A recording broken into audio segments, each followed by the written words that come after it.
The morning of April 28, 1908 began like any other on the quiet outskirts of La Porte, Indiana. A thin fog clung to the fields, softening the outlines of barns and wind-bent trees. But over the farm owned by Belle Gunness, a heavy column of dark smoke drifted into the pale sky. Neighbors noticed first, farm hands heading to work, a passerby traveling the country road. The smoke was too thick, too concentrated for a brush fire. It rose from the Gunness farmhouse itself. When locals reached the property, the house was already collapsing inward, its frame glowing red beneath the flames. The barn stood untouched, the fields silent. Only the farmhouse burned. Volunteer firefighters from La Porte arrived quickly, forming a line to control the blaze. But by the time they subdued it, the structure had been reduced to a charred skeleton. The air smelled of wet ash and scorched timber. Inside the ruins, searchers found something that would transform the quiet Indiana community into the center of one of the most disturbing investigations in American criminal history. In the basement, beneath collapsed beams and blackened flooring, a fireman uncovered the body of an adult woman, headless, lying beside the remains of 3 children, believed to be Belle's daughters, Myrtle, Lucy, and her foster child, Philip. The woman's torso was stocky, clothed in burnt fabric, but the missing head made identification impossible. Some neighbors insisted the body was Belle. Others hesitated. Belle Gunness was known for her imposing presence. Nearly 6 feet tall, broad-shouldered, powerful. The corpse seemed smaller. Suspicion deepened when Ray Lamphere, Belle's former hired hand and recently dismissed farm laborer, appeared near the crowd. Neighbors knew of the arguments between him and Belle, her accusations, his dismissal, their legal disputes. Lamphere was arrested almost immediately, charged with arson and suspected murder. But the investigators who entered the ruins sensed something that did not match the simple narrative of a farmhand's revenge. The fire had burned strangely, quick, hot, consuming the interior, but leaving certain outbuildings untouched. Tools in the basement were arranged oddly, and the decapitated woman's body raised a question the fire alone could not answer. As Sheriff Albert Smutzer and Coroner Charles Mack continued their examination of the property, they noticed disturbed soil near the hog pens behind the house. Freshly turned patches lay in uneven stretches along the edge of the yard, as if someone had recently dug and refilled them. At first, it seemed innocuous. Belle often butchered livestock, but one patch was too long, too narrow, too deliberate. On May 3rd, only 5 days after the fire, investigators returned with shovels. The first grave revealed a burlap-wrapped bundle, its contents horrifyingly clear, the dismembered remains of a man who had been missing for months. Further digging revealed more. Each shovel turned up another sack, another set of bones, another victim. Within days, the Gunness farm transformed from a burnt homestead into an excavation site. Crowds gathered at the fences. Newspapers across the Midwest sent reporters. As the number of discovered bodies climbed, the central question shifted. Not, was Belle murdered, but had she escaped? And more chillingly, how many had vanished into the soil of her farm before the fire that ended it all?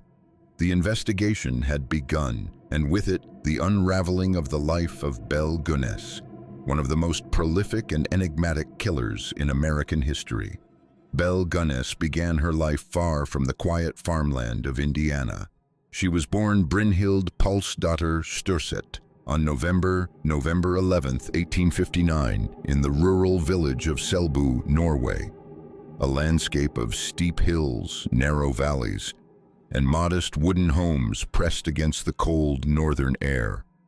Her family, poor tenant farmers, lived under difficult conditions. Work was constant, food scarce, and the winters long. The Sturset household relied on children to assist in the fields, tending crops and livestock with the quiet endurance expected in rural Norway. From early childhood, Brynhild was described as strong for her age, physically larger than her siblings, with a seriousness that set her apart. She worked hard, rarely complained, and developed a stoic self-reliance shaped by the austerity of her environment. Her father struggled to support the family, taking seasonal labor wherever he could. Schooling was limited. The community expected little beyond survival, obedience, and adherence to the Lutheran traditions that governed village life. A formative event of uncertain timing haunted her early years. According to later accounts, some second-hand, others partially documented, Brynhild suffered a traumatic loss after an altercation with a local man resulted in a violent blow to her abdomen, causing a miscarriage. The incident was never formally recorded, but the story persisted in the oral memory of Selbu. What is known with certainty is that Brynhild left Norway carrying the weight of hardship, ambition, and a desire for a life far larger than the one available to her. At age 21, she made the decision that would change her future. She boarded a ship to America. In 1881, Brynhild arrived in New York, adopting the anglicized name Belle. Like thousands of Scandinavian immigrants seeking opportunity, she traveled to Chicago, a city growing rapidly after the Great Fire of 1871. There she found work as a domestic servant, a position that offered stability but demanded physical endurance and long hours. Those who knew her described a tall, imposing woman with a reserved manner and a determination to secure a better life. Chicago in the 1880s was a city of possibility and instability. Jobs were plentiful, but wages remained low for immigrants. The factories roared, the stockyards smelled of blood and industry, and the social divide between the wealthy and the poor grew sharper every year. Belle moved through this environment quietly, steadily. She saved her wages, learned English, and observed the structures of American life with careful detachment. In 1884, she married Mads Ditlev Anton Sorensen, a fellow Norwegian immigrant. They lived in a modest Chicago home and ran a small candy shop that quickly failed. Financial stress pressed heavily on the couple. 2 infants died during their marriage, both from causes attributed to inflammation of the large intestine, a diagnosis common at the time. Investigators would later revisit these deaths with suspicion, but no conclusive evidence was ever found.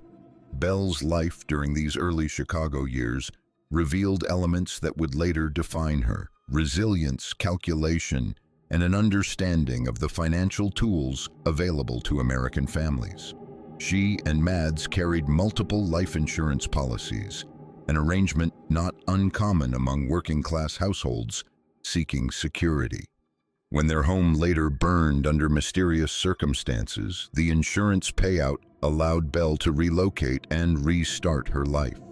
The hardships of her youth, the economic pressures of Chicago, and the constant presence of loss, some documented, some shadowed by uncertainty, shaped Belle into someone both determined and detached. She understood money as security, opportunity, and protection. She observed how misfortune, when navigated carefully, could translate into financial stability. This quiet formation period did not yet reveal the horrors that would unfold later in LaPorte. But within the contours of Belle Gunness's early life, poverty, ambition, migration, death, and financial opportunism lay the foundations of a pattern that would emerge with chilling clarity on her Indiana farm.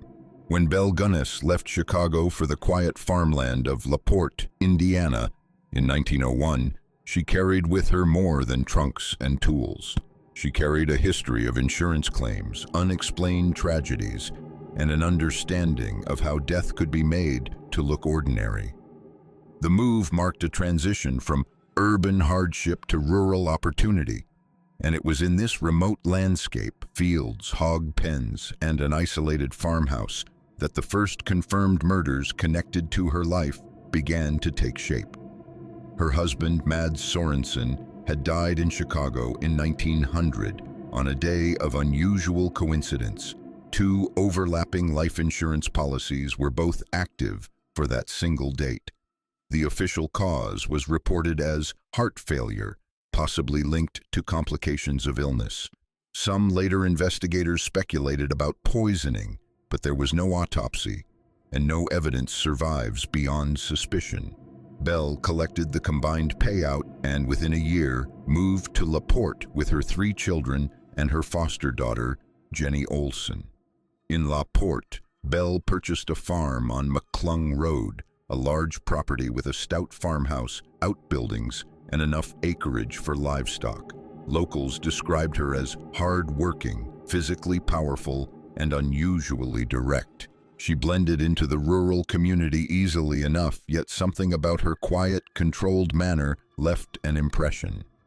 She was respected, but not warmly known. In April 1902, Belle married again, this time to Peter Gunness, a butcher and widower who brought his own daughter into the household. The marriage was short-lived and overshadowed by 2 tragedies. First, Peter's infant daughter died shortly after arriving at the farm. The death was ruled natural, though circumstances remain unclear. Then on December 8, 1902, Peter himself died after what Belle described as a kitchen accident. According to her statement, a heavy meat grinder had fallen from a high shelf and struck him on the head. Neighbors found the story strange. Peter was an experienced butcher. He handled equipment daily, and the placement of the grinder seemed unlikely. The coroner called the death suspicious, and an inquest followed, but no charges were brought. Belle appeared grief-stricken, quiet, overwhelmed by loss. The town accepted the explanation. She collected Peter's life insurance. It was shortly after Peter's death that something changed on the Gunness farm. Visitors began to notice an unusual pattern. Men arriving at the property with suitcases and hope. They came from across the Midwest, answering Belle's personal advertisements in Scandinavian-language newspapers. The ads described her as a widow with a prosperous farm seeking companionship, partnership, perhaps marriage. She encouraged suitors to bring their savings and to keep their correspondence private. The first of these men, whose disappearance was firmly documented, was John Moe, a soft-spoken Norwegian immigrant from Minnesota. He arrived in LaPorte in early 1903 after corresponding with Belle for months. Neighbors saw him at the farm, observed him running errands in town, and then, suddenly, he vanished. Belle told a local banker that Moe had returned west after deciding they were not compatible. She deposited a check he had brought. There was no farewell at the train station. No letters sent home, no trace. That same year, Belle's foster daughter, Jenny Olson, age 14, disappeared as well. When neighbors asked, Belle said Jenny had been sent to school in California. An explanation that raised quiet questions but invited no challenge. Jenny was never heard from again. Meanwhile, Belle continued placing advertisements. More men arrived. Some stayed for days or weeks, seen handling tools or helping with chores around the farm. Others were glimpsed only briefly. All were said to have left for business, or returned home suddenly, or departed after disagreements. Belle's explanations were polite but vague. LaPorte in those years was a quiet community. People kept to themselves. A widow receiving suitors was not unusual. What went unnoticed was the steady accumulation of trunks, tools, and belongings, items that did not appear to leave with the men who brought them. It was here, in these early disappearances, Moe, Olson, and other suitors, whose names would emerge only after the fire, that the pattern of Belle's murders began to take shape. No violence was witnessed. No suspicions reached the sheriff. The farm remained a place of work, routine, and outward respectability. But beneath the surface of the quiet Indiana soil, a secret was growing. Through 1904 and 1905, the Gunness farm became a revolving door for men seeking companionship, land, and the promise of a stable future. Belle's newspaper advertisements, as far away as Wisconsin, South Dakota, and Minnesota, portrayed her as a hard-working widow with ample acreage and a desire for a trustworthy partner. Her letters were warm, deliberate, and persuasive. She encouraged suitors to bring their savings, spoke of future marriage, and emphasized secrecy. urging them not to tell anyone of their plans until they arrived in Laporte. The men who answered these letters were often Norwegian immigrants or first-generation Americans seeking a familiar cultural bond. Many traveled long distances carrying cash, bank drafts, or valuables, everything required to start a new life. To neighbors, Belle's sudden popularity seemed curious but not alarming. A prosperous widow on a large farm naturally attracted attention, but one by one, the men who arrived at the Gunness property disappeared without explanation. One of the earliest documented was Ole Budsberg of Iola, Wisconsin. In 1907, Budsberg withdrew his life savings from the bank before traveling to Belle's farm. He was never seen alive again. His sons wrote repeatedly to Belle asking about their father's whereabouts. She evaded their questions, claiming she had never seen him, then suggesting he had left for Chicago. Her answers contradicted each other, and the correspondence ended abruptly. Another visitor, George Anderson of Tarkio, Missouri, arrived at the farm after months of writing to Belle. According to later testimony, he spent one night in the house and was startled awake by something he could never fully explain. He left before dawn the next morning, abandoning Belle's proposal, and was the only known suitor to escape. His account, reported years later, described Belle standing over his bed in the darkness with an unreadable expression. It was the last time he ever came to Laporte. Meanwhile, Belle's household shifted. After the disappearance of her foster daughter Jenny, Belle told neighbors that Jenny had gone to Los Angeles to attend school. The explanation seemed unlikely for a rural Indiana farm family, but Belle delivered it with such firm confidence that no one questioned it further. Jenny's absence became a quiet gap in the community's memory. Throughout this period, Belle continued to expand her farm. She purchased livestock, constructed additional pens, and supervised laborers with practiced authority. She also accumulated a steady stream of financial gains, insurance payouts from previous tragedies, deposits from suitors, and cash that seemed to arrive with each new visitor who stepped onto her property. In 1906, Belle hired a new farmhand, Ray Lamphere, a drifter with a reputation for drinking but known as a reliable worker.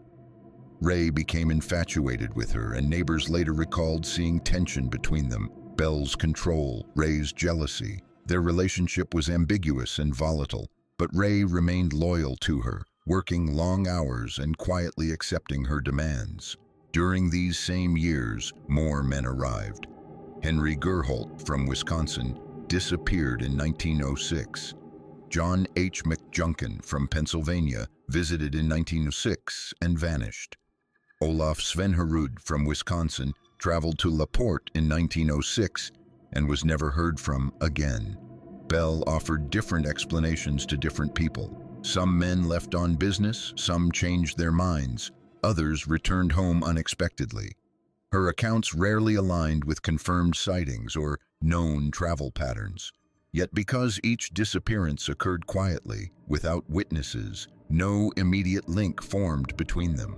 The disappearances were scattered across states, letters, and families who did not know one another. Behind the farmhouse, Belle expanded her hog pens. She raised large hogs, animals known for their capacity to consume scrap and butchering waste. No one questioned the constant movement of Belle's shovel along the soil, the fresh pits, or the fertilizer piles near the orchard. The farm was busy, productive, and always in motion. In 1907, Belle visited local stores more frequently, purchasing lye, quicklime, and large quantities of burlap. Merchants assumed she was managing typical farm tasks, preserving meat, maintaining hog enclosures, cleaning equipment. These purchases fit neatly into the rhythms of rural life. Yet beneath the soil, the true pattern, still hidden in 1907, had begun to form. Belle's first murders were not crimes of impulse, but of method, isolation, financial preparation, disappearance, burial. No gunshots, no outbursts, no neighbors awakened by screams, only silence, paperwork, and a widening field of disturbed earth at the edge of her farm. When the fire came in 1908, the truth would rise slowly from the ground, revealing how many men had walked into Belle Gunness's farmhouse with hope and never walked out. By 1907 to 1908, the rhythm of disappearances around the Gunness farm had become so regular, yet so scattered across states and families, that the pattern remained invisible to authorities. Belle's correspondence continued with suitors who responded eagerly to her promises: a prosperous farm, companionship, and a chance to build a stable future. These letters, preserved in later court records, show her tone, warm, inviting, yet firm in her insistence that men bring their savings and keep their plans secret. The most documented of these men, and the one whose disappearance would eventually unravel Belle's hidden crimes, was Andrew Helgelien, a quiet, disciplined Norwegian immigrant from South Dakota. In January 1908, after months of letters, Andrew arrived in La Porte carrying several $1,000s, his life savings. He was last seen alive on Belle's property shortly after cashing his checks. Soon after, Belle visited the bank, depositing Andrew's funds into her account. But unlike earlier suitors, Andrew had someone looking for him. His brother, Asle Helgelien, grew suspicious when Andrew stopped writing. Belle responded to Asle's letters with vague explanations. Andrew had left, she said, perhaps to explore new business opportunities, or he had returned west unexpectedly. The inconsistencies alarmed Asle. He traveled to La Porte and visited Belle personally. Her answers were calm but unconvincing. She insisted Andrew had vanished, leaving her with no information. The concern did not fade. Meanwhile, life on the farm continued with outward normalcy. Belle managed hogs, supervised Ray Lamphere, and made plans to build additional structures. But tensions with Ray escalated. She fired him in February 1908, accusing him of jealousy and erratic behavior. Ray, by then deeply attached to Belle, was humiliated and angry. Their conflict became public as Belle filed complaints against him for trespassing and harassment. Ray countered with accusations of his own, warning townspeople that the farm held secrets. Belle reacted by increasing her insurance policies, not only on her property, but also on her own life. Around this time, she visited a local lawyer to draft her will, expressing fear that Ray might harm her. She seemed anxious, distracted, and unusually focused on documentation and future arrangements. At the same time, Belle continued to receive letters from potential suitors. Among them were Olaf Lindboe, a farmer from Wisconsin, Ole Olesen from the Midwest, and several unnamed men whose correspondences were discovered later among Belle's belongings. Many came to La Porte. None were seen leaving. By early April 1908, Asle Helgelien intensified his demands for information about Andrew. He threatened to return to La Porte, insisting Belle provide clarity. For the first time in years, Belle faced a determined family member who would not be deterred by vague reassurances. Then came a detail noted by a neighbor. Belle purchased a large quantity of kerosene and oddly asked a laborer to dig a deep hole near the house, ostensibly for garbage. The hole, later examined by investigators, would prove relevant to the events that followed. On April 27, 1908, Belle visited a lawyer again, refining her will. She spoke of fear, of Ray Lamphere's supposed threats, of her desire to protect her children. That same evening, she dismissed her farmhand, Joe Maxon, after instructing him to sleep in the hayloft instead of the house. In the early hours of April 28th, the farmhouse erupted in flames. Exactly how the fire began has never been conclusively proven. Ray Lamphere was accused and later convicted of arson, but his conviction was limited and contested. Belle's behavior in the days leading up to the fire, her legal preparations, financial arrangements, and unusual requests left open the possibility that she had staged her own death.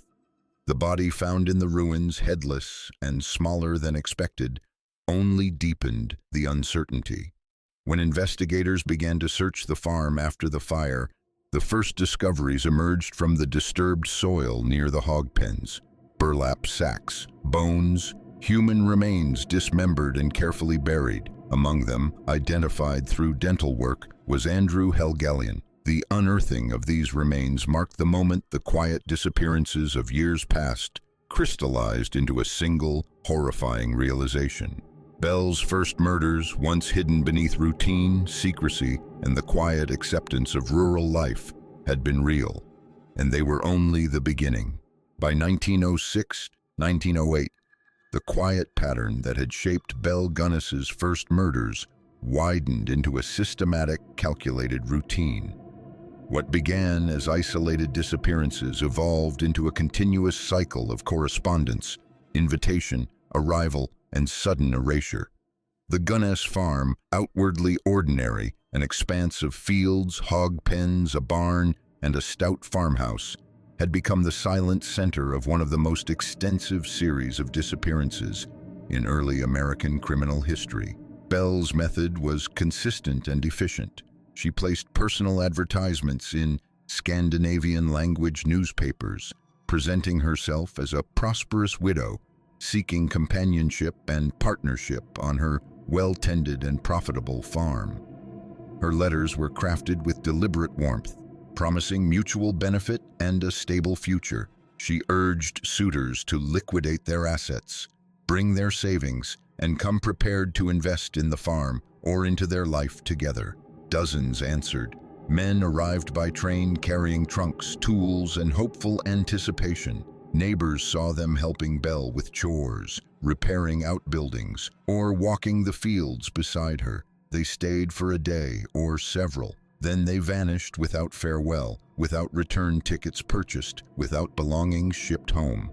The disappearances remained invisible because the men came from far distances: Wisconsin, South Dakota, Minnesota, Missouri, Pennsylvania. Their families assumed they were traveling or settling into new lives. Only when letters stopped arriving did uncertainty turn to concern.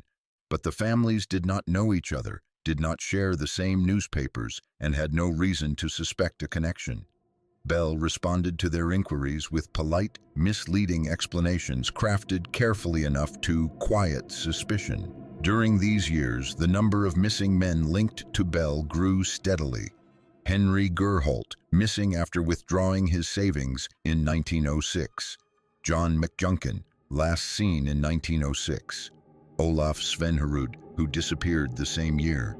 Ole Budsberg, whose sons searched for him for months. Charles Nyberg, Bert Chase, and several others whose names surfaced only through family letters found later on the property. Each disappearance followed the same structure: arrival with money, brief stay, sudden silence, vague explanations from Belle. She relied on the quiet assumptions of the era: men moving westward, the uncertainty of travel, and the limited communication among rural communities. Financially, Belle's situation improved dramatically. Bank records show frequent deposits, often large sums corresponding to the times men arrived. She purchased additional farmland, livestock, and equipment. She expanded hog pens and invested in new tools. To neighbors, she seemed industrious, resourceful, and financially astute. Inside the farmhouse, however, tension simmered. Belle's relationship with Ray Lamphere deteriorated rapidly. Ray, infatuated and unstable, oscillated between devotion and jealousy. Belle dismissed him in early 1908, claiming he frightened her and her children. Their disputes became public, leading Belle to file arson and trespassing complaints against him. Ray countered with accusations that Belle dismissed angrily. During this period, Belle also purchased unusually large quantities of quicklime and lye, materials used for farm maintenance but also effective in accelerating decomposition. She had several deep pits dug around the property, ostensibly for garbage or butchering waste. Fresh earth mounds became familiar sights near the hog enclosures. No one questioned them. Hogs were fed scraps, and butchering was routine on a farm.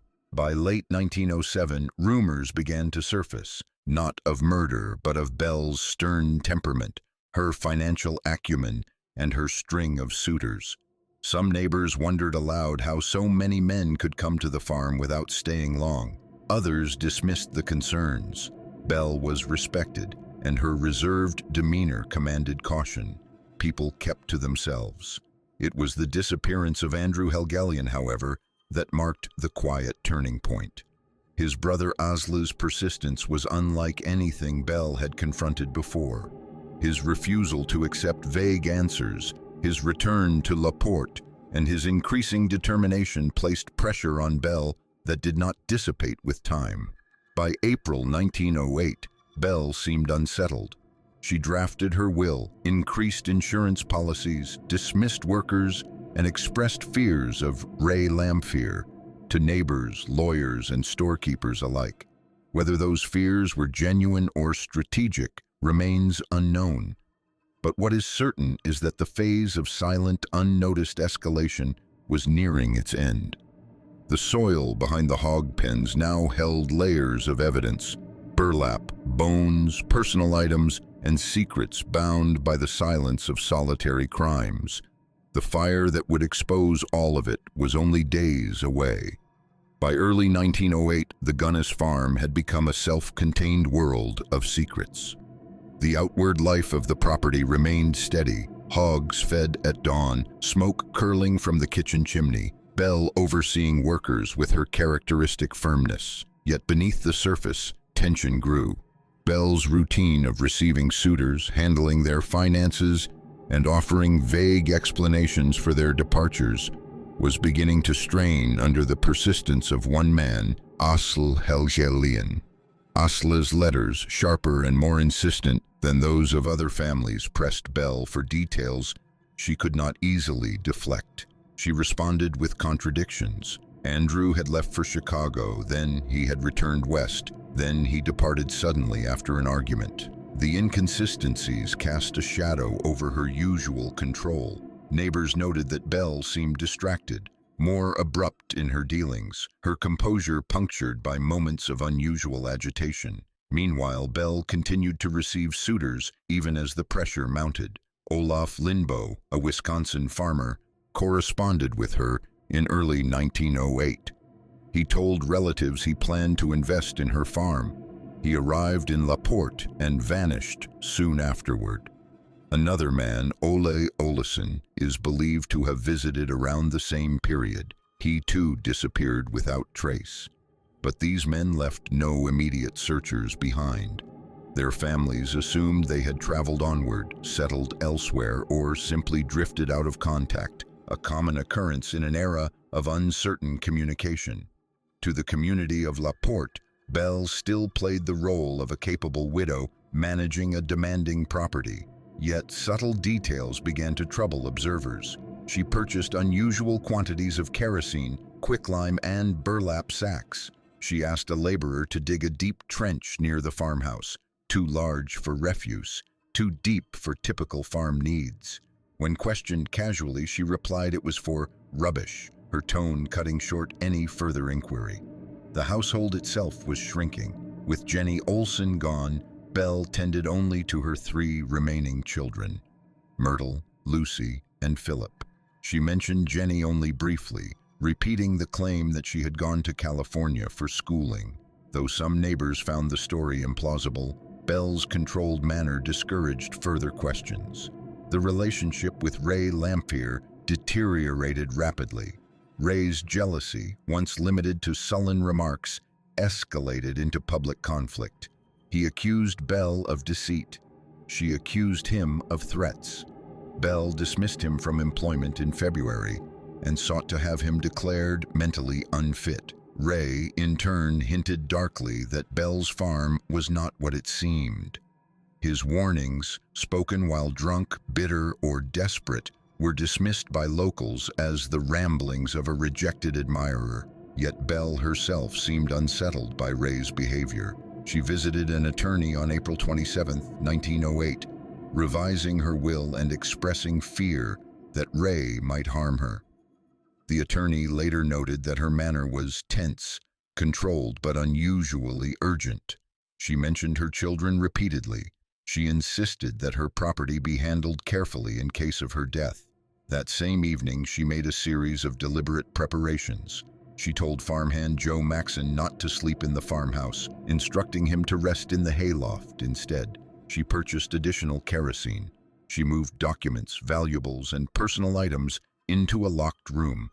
She seemed purposeful, as if preparing for an event she expected or intended to occur.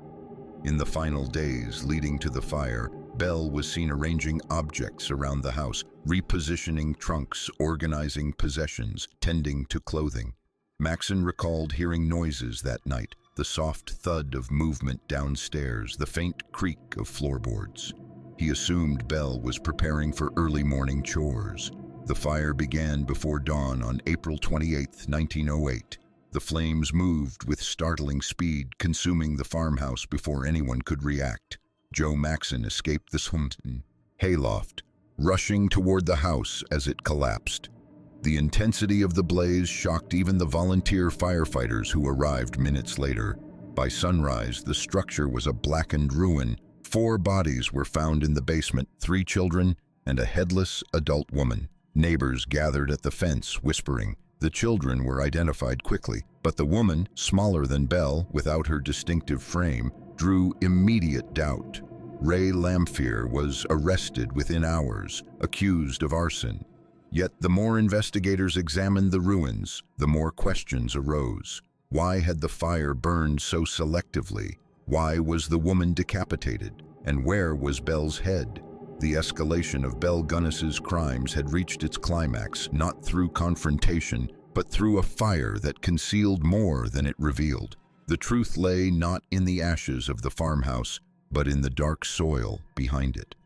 The fire of April 28, 1908, reduced the Gunness farmhouse to smoldering rubble, but it also triggered a sequence of discoveries that revealed, in stark detail, the full escalation of Belle Gunness's crimes. When investigators arrived that morning, they believed they were looking into a tragic but ordinary domestic disaster, a widow and her 3 children dead in a nighttime blaze.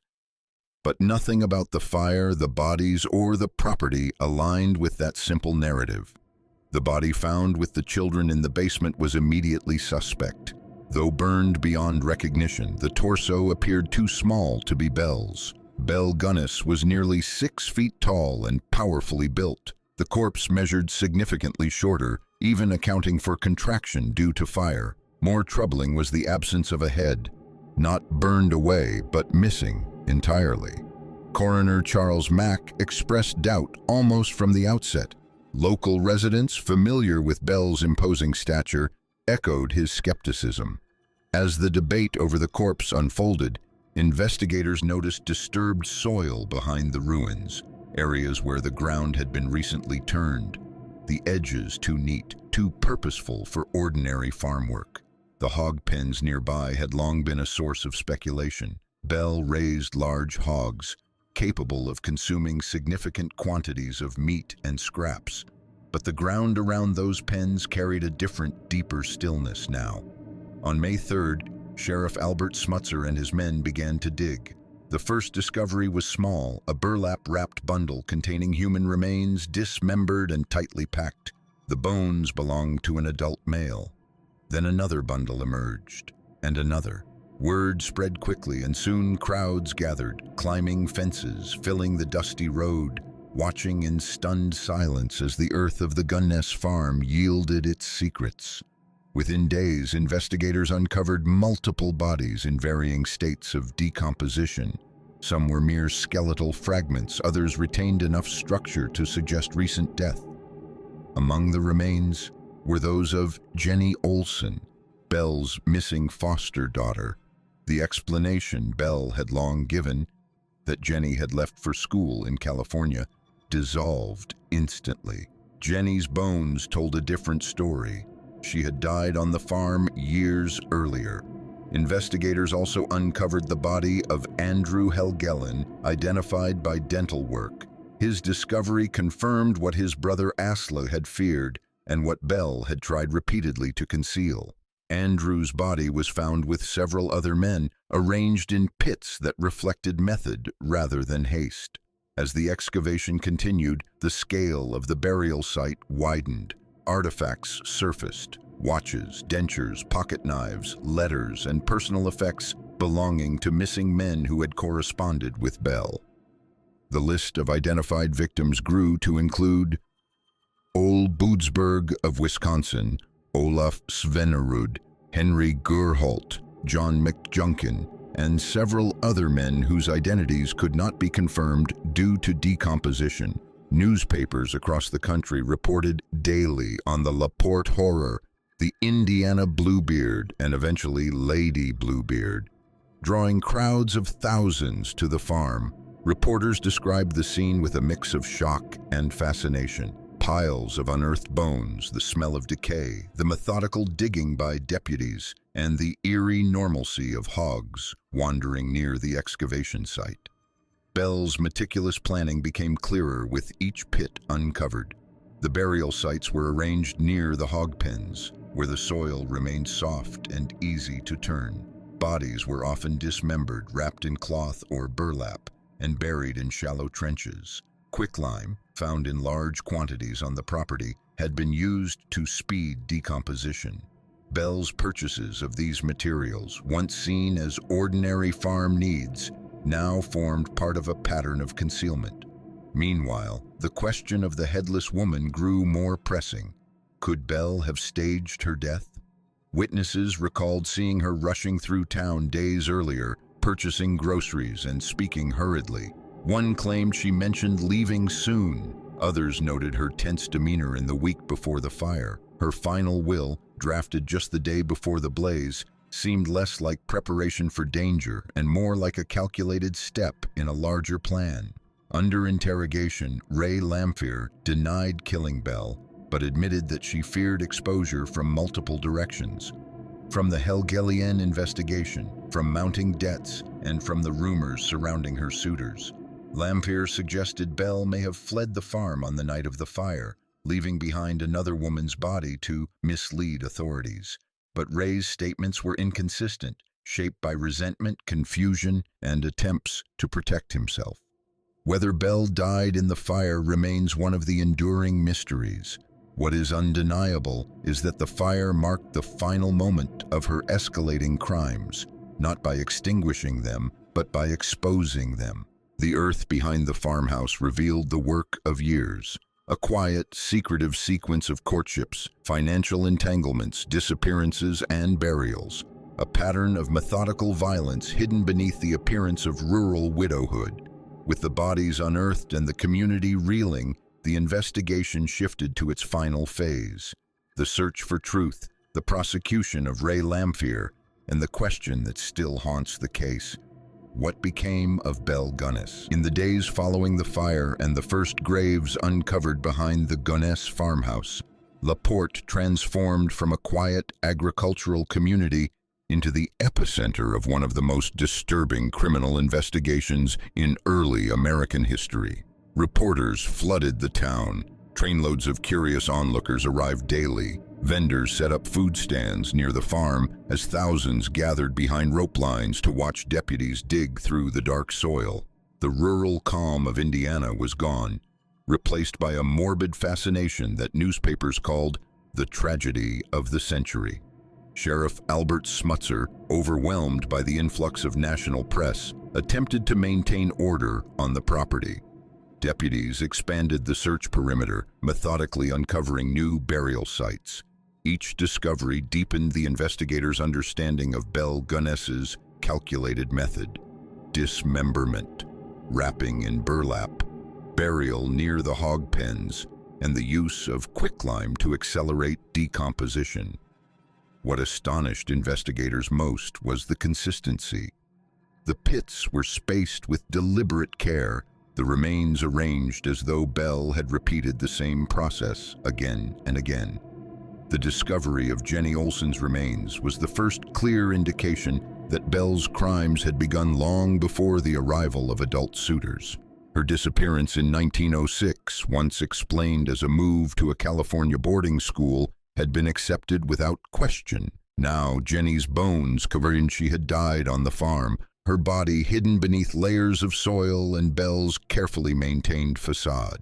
For Sheriff Smutzer and Coroner Charles Mack, the next challenge was determining how many victims lay undiscovered. Estimates varied wildly, from a dozen to more than 40. Some graves held single bodies, others contained multiple sets of remains. Many bones were fragmentary, some too degraded for identification. Personal items found with the bodies, watches, buttons, rings, and partially burned letters, offered clues but no certainty. Families from across the Midwest wrote anxiously to the La Porte authorities, asking whether missing sons, brothers, or cousins could be among the unearthed remains. While investigators examined the graves, attention turned sharply to Ray Lamphere, Belle's former farmhand. Lamphere had been arrested the morning of the fire and immediately became the central suspect. He had quarreled with Belle repeatedly in the weeks before the blaze. Belle had filed trespassing and harassment charges against him. He had been heard speaking angrily about the farm. The timing made him the most plausible perpetrator of both the fire and the suspected murder of Belle and her children. Lamphere maintained his innocence from the outset. He admitted to bitterness, jealousy, and arguments, but denied violence or arson. His statements, however, were inconsistent, at times defensive, at times veiled with insinuations about Belle's secrets. Villagers who once dismissed Ray's ramblings now wondered if his remarks had been warnings rather than ravings. The prosecution built its case on circumstantial evidence. Ray's dismissal from the farm, his anger toward Belle, his presence near the property, and Belle's recent efforts to paint him as a threat. But as the graves multiplied, some investigators began to question the original assumption that the fire had been an act of revenge. Key inconsistencies emerged. The body identified as Belle lacked her distinctive size. The head was missing, not burned away, but absent. Belle had drafted her will the day before the fire. She had purchased an unusual amount of kerosene shortly beforehand. She had dismissed farmhand Joe Maxon from the house the night of the blaze. She had expressed fear of Ray in a way that seemed almost rehearsed. The possibility that Belle had staged her own death, substituting another woman's body, took hold among both law enforcement and the public. Detectives examined missing person reports from Chicago and nearby towns, searching for a woman whose disappearance matched the fire's timeline. No definitive match was ever found. As investigators dug deeper, fragments of Belle's correspondence with suitors were recovered from her burned house and surviving chests. Letters revealed explicit instructions: bring all your money, do not tell relatives, come prepared to stay. This paper trail connected the burial pits behind the farmhouse to families across multiple states. Meanwhile, the community of La Porte found itself facing a grim truth. The quiet widow many had respected was no longer merely the victim of a suspicious fire. She was now the primary architect of the horrors beneath the soil. But to prosecute the case, authorities needed clarity about the fire, the identity of the headless woman, and Ray Lamphere's true role. The investigation, once focused on a single night's tragedy, had widened into a historical reckoning.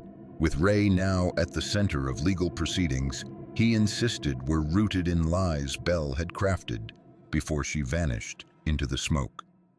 As deputies continued to unearth bodies from the soft, dark earth behind the Gunness farmhouse, the center of attention shifted to the courtroom of LaPorte County, where Ray Lamphere awaited trial. His arrest on the morning of the fire had been swift, almost reflexive. A familiar face, a known adversary of Belle, and a man whose temper and jealousy had made him an easy suspect. But the deeper investigators dug into the farm's hidden graves, the more the case against Ray seemed to distort beneath the weight of Belle's own actions. The central charge initially aimed at Ray was arson. The death of Belle and her 3 children transformed it into a potential capital case. But the identification of the headless woman found in the ruins remained unsettled. Coroner Charles Mack, after examining the remains, noted the discrepancy between Belle's known size and the dimensions of the burned body. Belle, known for her imposing height and strength, could hardly be reconciled with the smaller frame found in the ashes. The missing head remained the most troubling detail.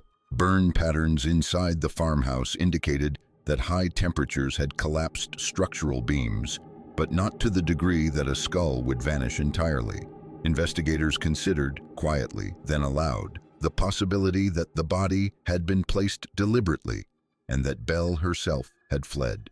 Ray's defense seized upon this ambiguity. If Belle had staged her own death, then the fire could not be attributed to Ray. But the prosecution countered with Belle's documented fear of him, her previous complaints to law enforcement, and his erratic behavior. They argued Ray had motive, opportunity, and temperament. While the legal battle formed its path, the excavation at the farm continued with grim consistency. Dozens of reporters documented the process daily, their articles varying from sober chronology to sensational conjecture. The site had become a public spectacle. Crowds lined the fences each morning. Some arrived before dawn to secure a vantage point, watching as deputies lifted burlap-wrapped remains from shallow graves. The total number of identified victims grew slowly. Some bodies were found intact enough to match dental records or personal items. Others were reduced to fragments impossible to identify. In total, at least a dozen bodies were recovered. Contemporary estimates ranged from 14 to more than 40, though only those with strong evidence could be formally confirmed. Among the items recovered, watches engraved with initials, pocketbooks, pieces of clothing, a man's coat with a stitched Scandinavian name, love letters Belle had exchanged with suitors, bank receipts connected to missing men. These discoveries drastically reframed the investigation. The prosecution of Ray was no longer simply about arson. It existed within the context of a far broader criminal pattern. Belle was now understood as the architect of multiple disappearances, and Ray's trial became entangled with the unraveling of her crimes. In September 1908, Lamphere's trial began. The courtroom filled immediately. Local residents, national reporters, families of missing men, and spectators seeking to witness the unfolding of one of the most disturbing cases of the era. Prosecutors presented Ray as a jealous, unstable former lover driven to destructive rage. They introduced testimony about his arguments with Belle, his threats, and his presence near the farm. Ray's defense argued the opposite, that Belle had planned the fire herself. They cited her will, drafted the day before the blaze, her large kerosene purchases, her dismissal of Joe Maxon from the house that night, and the missing head. They pointed to her long history of financial gain through tragedy and the newly uncovered graves.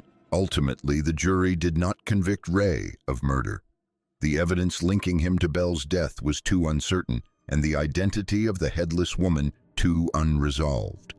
Instead, he was found guilty of arson, a charge that carried a significant but not capital sentence.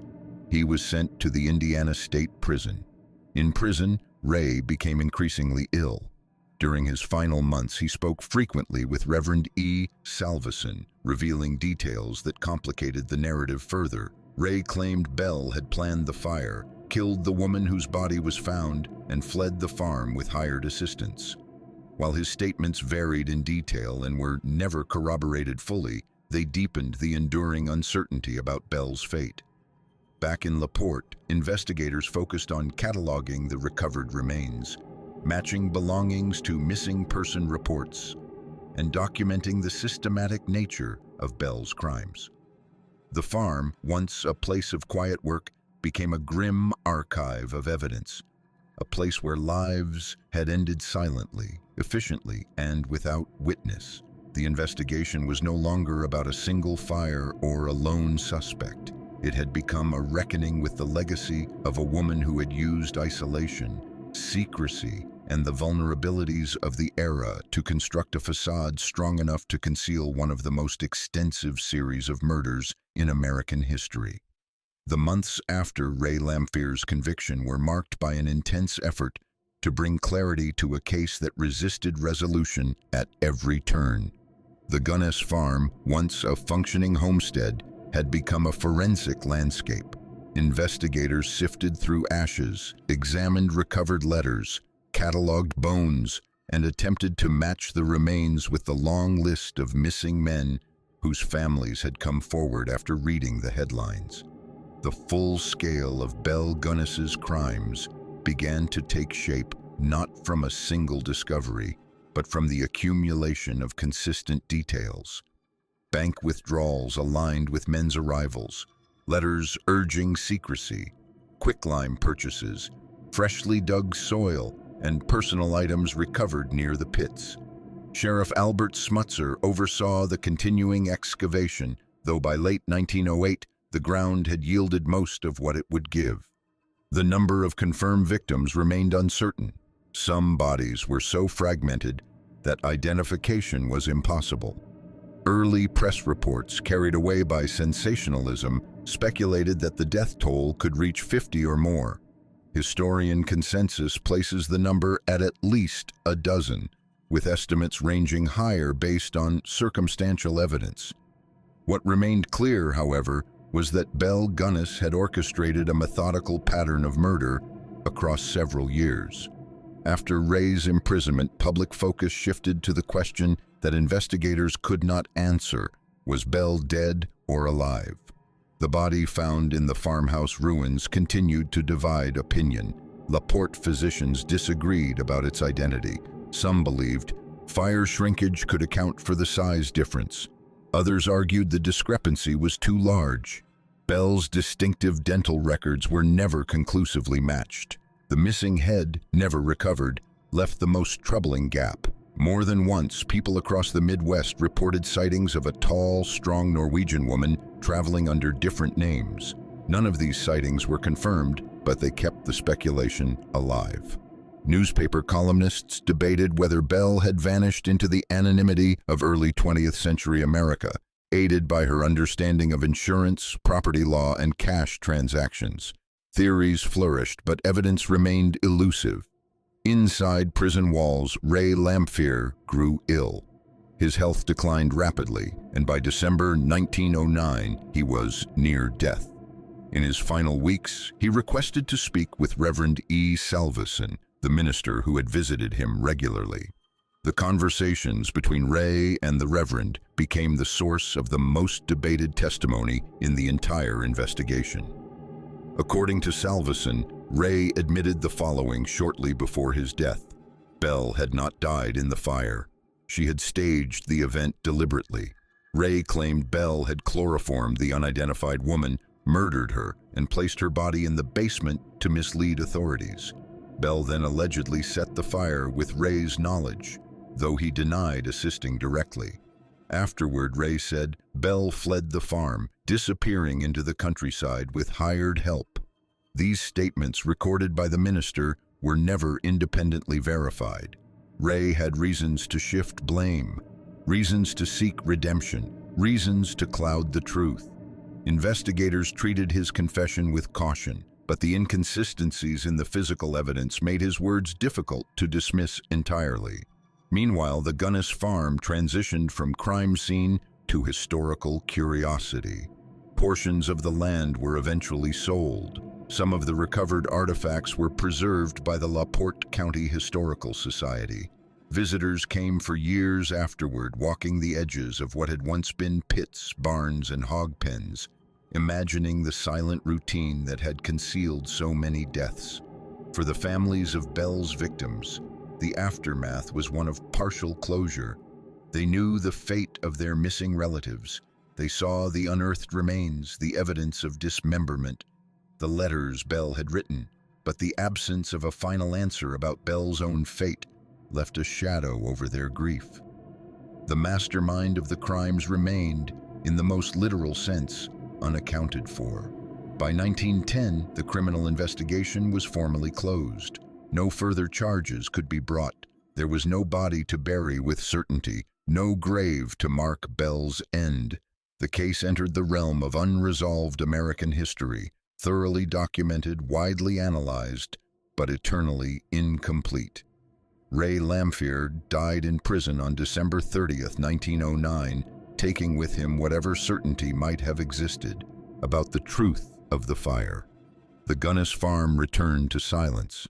For investigators, the conclusion was both final and unfinished, a rare moment when a case could be fully exposed, yet never definitively closed, because at its center stood a woman who may have died in the flames, or may have walked away from them into the untraceable anonymity she had prepared so carefully. The legal conclusion of the Gunness case unfolded not through the trial of Belle herself, whose fate remained unresolved, but through the courtroom scrutiny directed at Ray Lamphere, the only living figure tied directly to the fire and its aftermath. His trial, held in November 1908, became the formal stage upon which the state attempted to impose structure on a case that defied certainty. Lamphere faced two major accusations: arson for allegedly setting the blaze that destroyed the Gunness farmhouse, and murder for causing the deaths of Belle and her 3 children. The courtroom filled to capacity each day. Reporters occupied every bench. Families of missing men gathered in silence. Residents of LaPorte watched as prosecutors presented Ray as a volatile, jealous former lover whose anger had escalated into violence. They introduced Belle's earlier complaints to authorities, trespassing, threats, harassment, and positioned her legal preparations in the final days as evidence that she feared him. Yet the defense countered just as forcefully. They argued the foundational uncertainty of the case. The body found in the basement could not be conclusively identified as Belle. They emphasized the inconsistencies in the remains, the missing head, and Belle's behavior immediately before the fire, drafting her will, purchasing kerosene, dismissing her farmhand from the house. They suggested that Belle, facing financial strain and pressure from the Hegelian investigation, may have orchestrated the blaze herself. The jury listened to conflicting narratives, one portraying Ray as the aggressor, the other suggesting that Belle had engineered her disappearance with cold precision. In the end, the evidence for murder was insufficient. The jury acquitted Ray Lamphere of murder, but they convicted him of arson, concluding that he had played some role, direct or indirect, in the fire that destroyed the farmhouse. The verdict carried a prison sentence rather than the death penalty. Ray was transported to the Indiana State Prison in Michigan City, where he remained until his health collapsed the following year. Ray's death on December 30th, 1909, brought no further clarity. His final conversations with Reverend E. Salveson, offering claims that Belle had staged her own death and fled, entered the historical record as disputed testimony, neither fully credible nor easily dismissed. They left the case suspended between fact and unresolved possibility. With Ray's passing, the legal proceedings ended. There would be no trial for Belle, no sentencing, and no formal accounting for the many deaths linked to her farm. The court closed the file without a primary defendant, leaving the community to grapple with the unsettling truth that the central figure of the case had vanished into smoke, uncertainty, or both. The story of Belle Gunness now rested not in the courtroom, but in the memory of LaPorte, in the evidence preserved by investigators, and in the unanswered question that defined the entire case. After the formal close of the legal proceedings, the case of Belle Gunness shifted from an active investigation into a historical enigma. Without a confirmed body, without a confession, and without a trial, Belle's story existed in a liminal space, half documented, half unresolved. The facts were clear. The farm contained multiple graves. Her letters lured men to LaPorte, and her financial gains aligned with their disappearances. But the question of her death remained unanswered. Authorities made several attempts to identify the headless woman found in the basement. Clothing remnants, dental characteristics, and skeletal measurements all suggested the body did not match Belle's known stature. Some investigators proposed that Belle had murdered a woman of similar age, used her as a surrogate corpse, and escaped into anonymity. Others argued that fire shrinkage and damage obscured accurate identification, leaving the possibility that the corpse was indeed Belle. Sightings surfaced for years afterward. Travelers in the Midwest reported encountering tall Norwegian women resembling her. One account from Mississippi described a woman running a small inn who allegedly matched Belle's appearance. None of the reports were confirmed, and no verifiable evidence ever linked Belle to a life beyond LaPorte. For the families of her victims, closure came only in fragments. Some recovered belongings, some identified remains, and others received only official acknowledgement that their missing relatives had likely fallen victim to Belle's pattern. The uncertainty surrounding Belle's own fate compounded their grief. Justice, in the traditional sense, was impossible in a case where the primary suspect had disappeared. The farm itself, once a scene of rural labor, became a landmark of tragedy. Portions of the land were eventually sold, the remaining structures repurposed or removed. But the site lingered in public memory. Local archives preserved artifacts, rusted tools, fragments of letters, watches retrieved from graves. The LaPorte County Historical Society created exhibits documenting the case, ensuring that the story of what happened there would not fade. In the broader history of American crime, Belle Gunness remains singular. She was neither tried nor sentenced. Her crimes unfolded in secrecy during a time when forensic science was limited and communication between distant communities was slow. She exploited these gaps with precision. The result was a series of murders hidden in plain sight, revealed only by the fire that consumed her home. Whether Belle died that night or escaped into the anonymity of early 20th century America remains one of the country's enduring criminal mysteries. Her story ends not with a definitive conclusion, but with a void. A case closed but not solved, a legacy defined by silence, soil, and unanswered questions.